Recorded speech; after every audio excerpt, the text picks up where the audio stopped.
Let's turn the mute button off. That'd be a good way to start, wouldn't it? Happy New Year's Eve, everybody, if you're listening to this the day that I'm recording it, or if you're watching on the live stream. Last day of 2022. How was the year for you guys?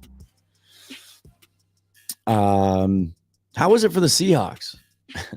One of the most interesting sports seasons that I've lived through in a long time. If you're a Mariner fan also, that was fun. They broke the playoff drought, finally got back to the playoffs in dramatic fashion, clinching it on the walk-off home run by Cal Raleigh, and then coming back in game 2 against the Blue Jays to eliminate them. It was a fun year for the Mariners. And for the Seahawks, we had the big Russell Wilson trade. That's obviously one of the big sports stories, probably the biggest sports story of the year in the Seattle market. And so we thought we were entering a rebuild that was going to be painful and long and probably wouldn't culminate, at least as far as getting a clear picture of what the direction was, until the draft next year, when certainly we'd be going after one of the top quarterbacks in the draft because we would certainly own one of the top picks, and things have turned out much differently. I am Dan Viens. This is the Field Goals podcast. Thanks for joining me. Just get into a quick preview of the Jets game tomorrow, 105 at Lumen Field. The Jets traveling to Seattle in week 17. Because I think for a late season matchup between two teams with losing records that are barely hanging on to playoff hopes, there's a lot of storylines in this game. I mean, this time of year, there are a lot of games normally that you can throw away. This year, not so much. We talked about it earlier this week with Brandon that I think it was 13 teams in the league have 7 or 8 wins. 9 teams alone are at 7 and 8. So there are still a lot of teams, many of them with a losing record, obviously, that have playoff hopes.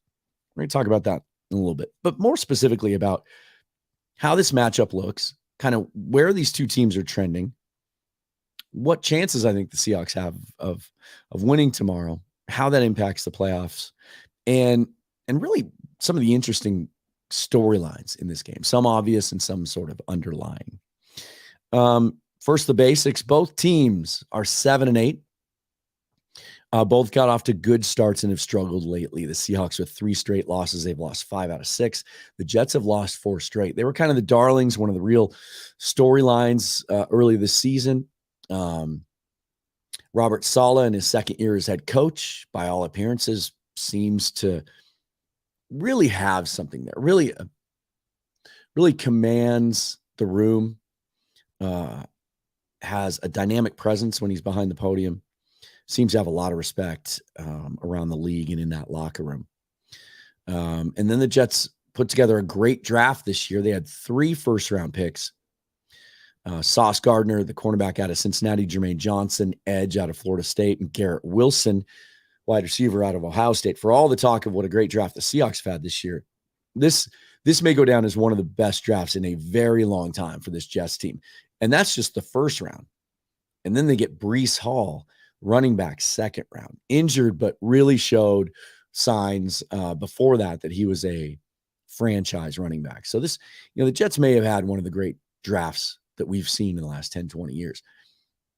And that was important for them because they haven't drafted great. Mekhi Becton hasn't worked out. Obviously, Zach Wilson looks like he may have played his last game for the New York Jets just a couple of years after being the number 2 overall pick. Just when we think we've seen, the most dramatic flame out from a high draft pick quarterback that we could ever see, guys like Josh Rosen, someone comes along like Zach Wilson and even takes less time to show himself as a potential bust. So as these two teams come into this game, I find the narratives interesting. And you can talk about East Coast bias. There are a number of factors at play here, but as I was kind of throwing some numbers together and looking at some things before this show, there's a headline on the ESPN website today. And the headline reads, "Will Mike White and the Jets offense be too much for the Seahawks to handle?" And that seems to be the storyline. Mike White kind of became the guy in New York after Wilson struggled. And then White got hurt, injured his ribs, missed the last 2 games. Zach Wilson came back onto the field, played okay in the first game. It was terrible last week, was benched, and now there are reports that the organization is ready to move on from him, and he will not play. In fact, I think he's going to be inactive for this game, not even going to be the backup. But here's the thing about Mike White, and I think this plays into the tried and true, long-standing tradition of how sometimes being the second guy is the best place to be. And being a backup quarterback in the NFL is one of the best gigs around because there's never really any pressure. There's no expectations. If the starter struggles, everybody wants you to be in the game. But if you come in and struggle, well, wasn't the starter anyway, right? But here's the thing about Mike White. When he got his first chance this year to play for Zach Wilson, he played well. November 27th versus the Bears, a 31-10 Jets win. 22 out of 28, 79% completions, 315 yards, 3 touchdowns. Looked like a massive upgrade, and he was. But that week on national television, I saw talking heads, and I saw clips from analysts with big names who make a lot of money saying this is the Jets franchise quarterback. The Jets have found their answer at quarterback. Off one game. What has Mike White done since then? 58 out of 101, 57% completions, 0 touchdowns, 2 interceptions. And we have seen this before. Last year, Zach Wilson struggles. Joe Flacco struggles. I think he got banged up. Mike White gets his chance.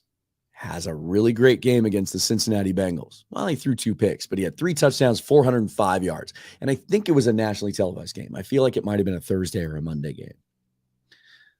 National media. This is the guy.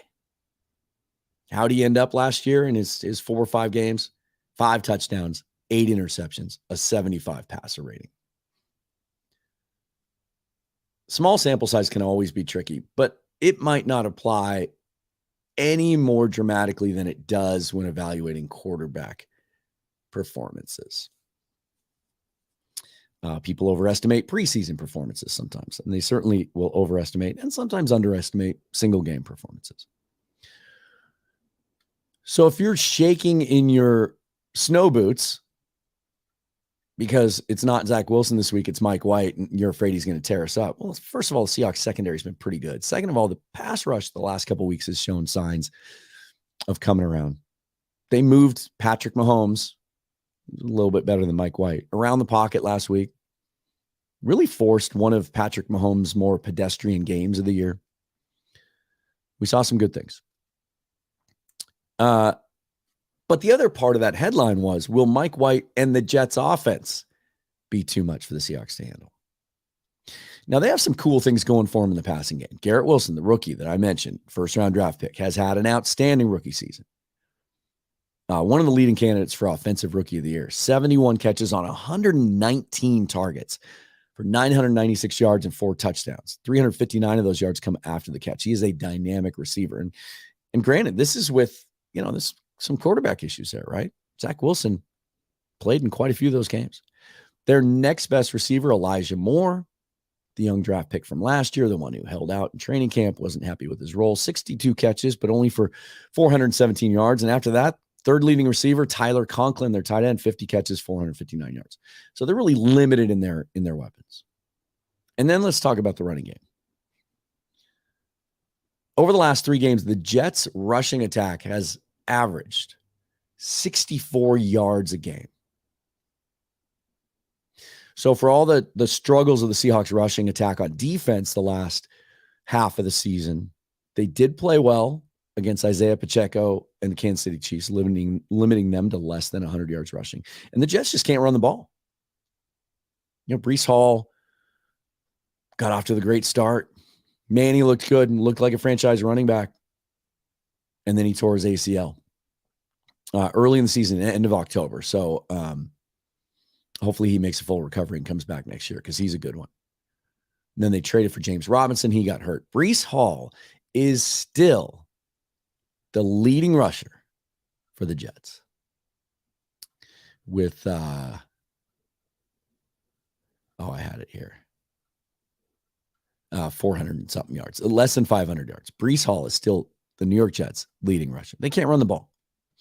So that puts more pressure on Mike White to perform.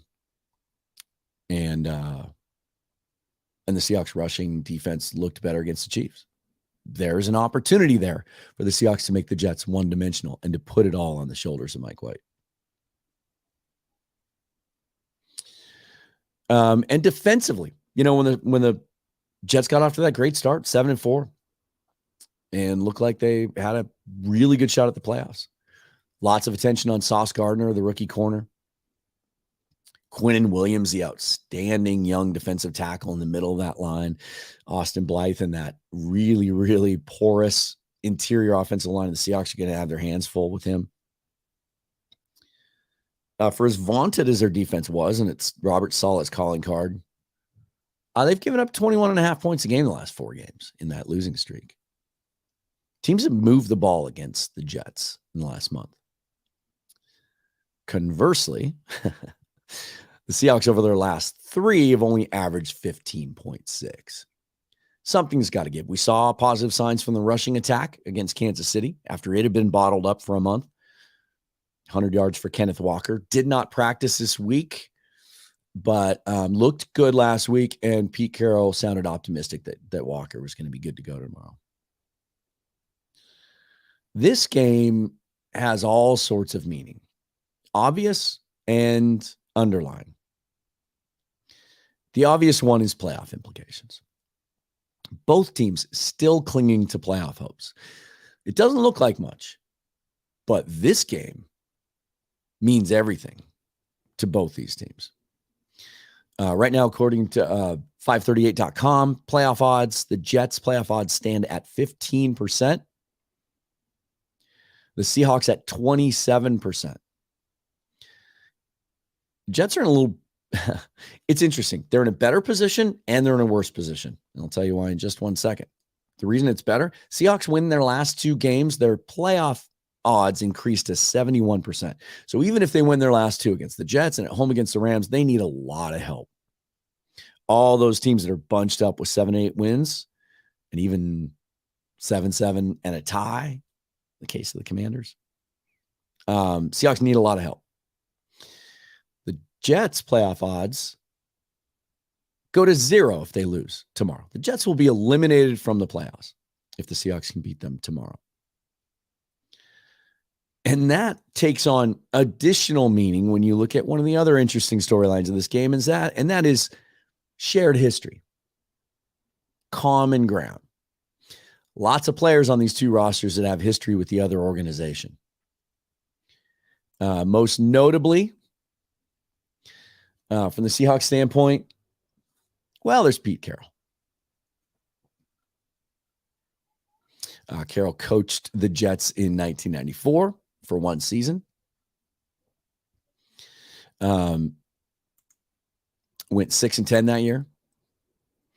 And then the other obvious one is Geno Smith. 2nd-round pick in 2013, the number 39 overall pick, played 4 seasons with the Jets, was supposed to be their franchise quarterback, had his ups and downs, had an injury, an ACL tear, got in a locker room fight, was perceived around the league and by fans as a bust when the Jets moved on from him. So you talk about a revenge game, and Geno's been very, very, very diplomatic this week and how he's spoken about this, as you would expect, and so is Pete Carroll.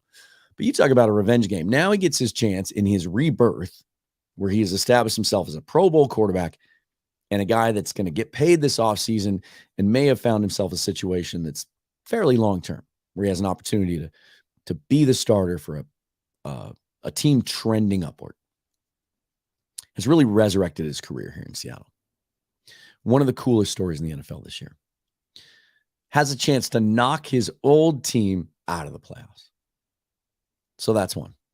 There's some other common ground. Obviously, DJ Reed, former cornerback for the Seahawks, went out on the free agent market this season, got himself paid, got an $8 million a year contract. Seahawks thought that was a little rich for their blood. He's been very, very good, opposite Sauce Gardner for the Jets. 1 interception, 12 passes defensed for them. Really nice set of young cornerbacks there to build around in New York. And then the offensive tackles for the Jets tomorrow. Our old friend George Fant on one side and Dwayne Brown on the other one. Mekhi Becton went down with an injury. The Jets called on Brown. Now, both those guys have battled injuries. They both practiced in full and are expected to play tomorrow. So we'll see our old friends Dwayne Brown and George Fant. Jamal Adams, of course, not going to play, out injured with that patella tendon tear, but certainly, the massive trade, couple of first-round picks and players coming over as he came to Seattle a couple of years ago. So he won't have a chance to extract any revenge there. But one that's getting missed a little bit is that I find really interesting is Jason Myers. And there's no revenge here at all, but just his story, his journey was interesting. The Seahawks brought him to camp in 2018 after I believe he was with Jacksonville the year before. Had shown signs, but had, missed some kicks. And in 2018, he got cut in training camp, lost a training camp battle, if you recall, to Sebastian Janikowski. Was claimed off waivers from the Jets that year, played for them the entire 2018 season, made the Pro Bowl. Parlayed that into a second chance in Seattle. Seattle realizing what they missed, right? Like after the breakup, they go see the ex go off and get with someone and be happy, and they have a chance to bring him back. 4-year, $15.5 million contract he's now on his the last year of that deal. Jason Myers making another Pro Bowl, having his best season with the Seahawks this year. And with a lot of the ways that this matchup looks tomorrow, could play a big role. Talked about the injuries. Couple of key ones for the Seahawks. Al Woods was a full participant in practice yesterday and looks good to go after missing a couple of weeks with that Achilles. And Tyler Lockett sounds like he's going to play. Was non-committal yesterday, but practiced in full. Had surgery on that broken hand 2 weeks ago. Remains to be seen, obviously, how that's going to affect his ability to catch the ball, but just having him on the field. We saw the impact of the absence last week. The Chiefs able to pay more attention to DK Metcalf, obviously. And Will Dissly out for the Seahawks now, too, placed on injured reserve. So one of their key tight end components. Seahawks brought back old friend Jacob Hollister this week. Signed him to the practice squad as a third tight end. And so Dissly out, but Lockett back should really help open things up on offense, even if, it's difficult for him to catch the ball with whatever he's got going there as far as a cast or a wrap on that hand. Just having him on the field, the defense is going to have to respect him and pay attention to him. And certainly that's a good thing.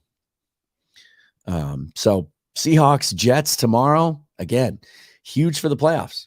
Seahawks win, Jets are out. Seahawks win, they stay alive in the playoff race, and their playoff chances increase. But they got to win the last two, and they need help. And as Brandon and I talked about earlier this week, reach out to me on social media. I'd like to hear a lot of your thoughts on this. Like, what do you guys want? What do you think is better? Would you rather see the Seahawks win their last two and have a fighting chance at the playoffs, whether they make it in or not? Because it's always good to end on a good note, right? See some of the younger players play well. Or would you rather them lose those last two games so that their native first-round pick is higher? Right now it stands at 12, I think. But with all those teams bunched up with 7 or 8 wins, Seahawks win their last two games, whether they make the playoffs or not. And that second pick, as we talked about on the last show, could tumble all the way down into the 20s. What's more important to you? Who do you think would benefit the Seahawks the most? My thoughts is I always think it's better to win. It's better to play well. And when you think about that draft pick, the one we get from Denver that's high, I think the difference between 2 and 3 can be significant, or 2 and 4, 2 and 5. When you're talking 12 to 20, that's that range of the first round where typically some of the first round grades run out. And I've talked about it before on the show, and we'll talk about it extensively over the next couple of months. But the way it looks right now, when you look at consensus rankings and what the Seahawks' most pressing needs are, 12 and 20 is significant. 12 is going to give you a chance to get a guy that falls. Let's say, hypothetically, you get Jalen Carter with the second pick. So you've filled that massive need in the interior defensive line. And so now you're looking at edge. You need to add another edge presence. And there's a lot of depth after that. Some really dynamic players, probably 7 or 8 guys between the middle of the first round and the middle of the second round that would fit in perfectly. But the guy you can get at 12 is going to be a little better than the guy you can get at 20. But if you miss out on those guys you really want, you're sitting at 18 or 19, the way this draft looks, there's a clump of players rated around that range where the strength of the second half of the first round is positions that a lot of fans would debate Seahawks don't need to make a priority. Cornerback, wide receiver, offensive tackle. Well, we need a center, we need a guard. Way too high to draft. In most years, but in particular in this year. And so, we've debated the idea of maybe corner. Some people don't think it's a need, but I love the idea of adding another lockdown young corner opposite Tariq Woolen. We'll get into those discussions later, but what do you prefer? What do you want to see happen in a perfect world? Let me know. And then I'm going to leave you with this. We got bowl games on in the background. Alabama's playing Kansas State right now, but there's, I just want to kind of highlight, I probably try and do this every show now the rest of the year. And then we'll get heavy into draft conversation once the offseason starts. I want to give you a little sleeper because there's a lot of quarterback scenarios that could unfold here in Seattle, but I think the most likely one is Geno Smith comes back, either on a franchise tag or on a legit contract extension. And in that case, then the debate will be, okay, do you take this gift the Broncos have handed us, take one of the higher rated quarterbacks at the top of the draft, develop him for a couple years behind Geno and see what you have? Or I guess you could still bring back Drew Lock, and there's reports that they're interested in doing that, in which case they would just punt on quarterback entirely, although you can usually take a guy late in the draft, keep him on the practice squad, and this guy might fit into that category. However they do it, I would like to see them take a shot, use a draft pick if you have to get a guy with some upside. To get a guy that can maybe do what you see Brock Purdy doing in San Francisco, that fits the offense, that fits into the locker room great, that has some upside and some ability that maybe you can develop without having to spend a bunch of high draft capital to take that gamble, that historically challenging gamble of taking a quarterback high in the draft. Watch the Fiesta Bowl today. TCU, Michigan, 1:00 Pacific time. Max Duggan is really interesting. If you watched their conference championship game, man, what a gutsy effort. They came up short, but this guy was laying it all on the line. He's a dual threat quarterback. He's a prolific passer. This year alone, 3,321 yards on 65% completions. Takes care of the football, 30 touchdowns, 4 interceptions. But he also loves to run the football. In his career, 9,400 yards passing, 71 touchdowns, 24 interceptions. So he's gotten better at taking care of the football. 10 of those interceptions were his first season.